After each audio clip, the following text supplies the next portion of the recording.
જી તમારું નામ? મારું નામ છે Bhavesh Tank, diamond worker union vice president.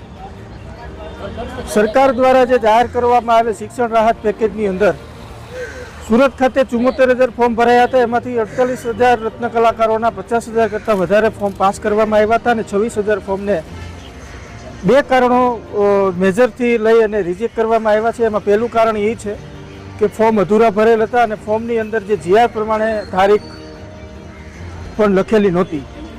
તો આજે જિલ્લા કલેક્ટર સાહેબને અમે એક રજૂઆત કરી છે અને જિલ્લા શિક્ષણ અધિકારીને રૂબરૂ મળીને એક રજૂઆત કરી છે કે અત્યારે પરીક્ષાનો સમય છે અને પરીક્ષાના સમયની અંદર સ્કૂલના સંચાલકો ફીની માંગણી કરે છે અને બાળકોને વાલીઓને એવું કહેવામાં આવે છે કે તમારા બાળકો જો પરીક્ષા આપી હશે, હોલ ટિકિટ નહીં આપી અગર તમે ફી નહીં ભરી તો. આ બાબતે અમે રજૂઆત કરી છે. 26,000 ફોર્મને ફરી ચકાસણી કરી.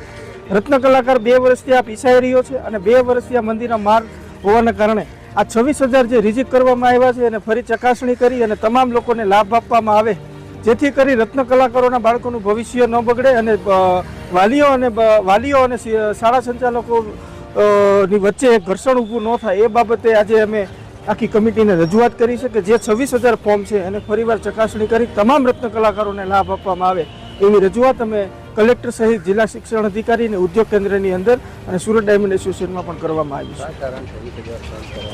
કારણ એક બે જ અમને મેજર તપાસની અંદર અમે જાણવા મળ્યા છે કે એક અધૂરા ફોર્મ હતા અને બીજું કારણ એવું હતું કે જીઆર પ્રમાણે તારીખો નહોતી લખેલી. પરંતુ રત્ન કલાકાર એટલા અભ્યાસુ નથી કે સરકારના જીઆરને સરળતાથી સમજી શકે. તો સરકારે મોટું મન રાખી અને તમામ રત્ન કલાકારોને શિક્ષણ ફી ચૂકવવી જોઈએ, કારણ કે મોટો આંકડો નથી અને ગુજરાત સરકાર માટે કોઈ મોટી વાત નથી. તો મોટું મન રાખી માનવતાની દ્રષ્ટિએ સુરતની અંદર જે 26,000 ફોર્મ રિજેક્ટ કરવામાં આવ્યા છે એ તમામને શિક્ષણ ફીનો લાભ મળે એવી રજૂઆત અમે આજે કલેક્ટર સાહેબને કરી છે.